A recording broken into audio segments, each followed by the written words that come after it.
Drama serial Chaalbaaz की अगली किस्त में हम देखेंगे कि आयजा ने बड़ी महारत से इशल के खिलाफ चाल चलकर उसे सबकी नज़रों में गिराने की कोशिश की है और इसी चाल के नतीजे में उसके ससुर को हार्ट अटैक आ जाता है।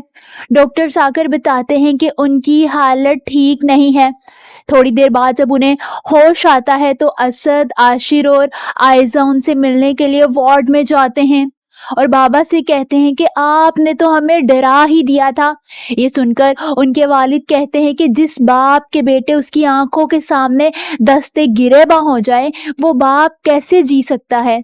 वहीं इशल की माँ को जब ये पता चलता है कि इशल के साथ इतनी बड़ी नाइंसाफी की गई है, वो इशल को लेकर बहुत परेशान हो जाती हैं। वो अपने शोहर वजाहत से कहती हैं कि बेटी और बहू का फर्क कभी ख़त्म नहीं हो सकता, लेकिन बेटियों के माँ बाप को अब डरना ख़त्म कर देना चाहिए। दूसरी तरफ इशल भी हॉस्पिटल चली जाती है क्योंकि वो अपने ससुर के लिए बहुत परेशान हो रही होती है। जब आयजा उसे वहाँ देखकर उससे बहुत ज़्यादा बदतमीजी करने लगती है।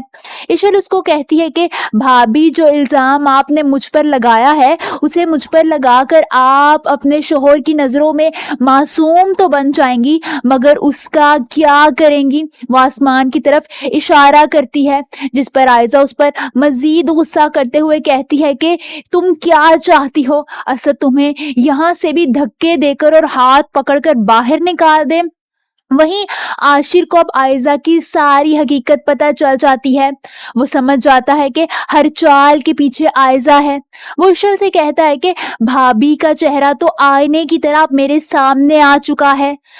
आशिर समझ जाता है कि सारी चालबाजियों की जड़ सिर्फ और सिर्फ आयजा ही है। उसकी अपनी बीवी मासूम है, मगर असद भाई को ये सब कुछ नजर नहीं आ रहा। आप सबको क्या लगता है, क्या आशिर और असद अपनी अपनी बीवियों की वजह से एक दूसरे से अलग हो जाएंगे और एक दूसरे के आमने सामने खड़े हो जाएंगे? कमेंट्स में अपनी राय का इजहार जरूर कीजिए।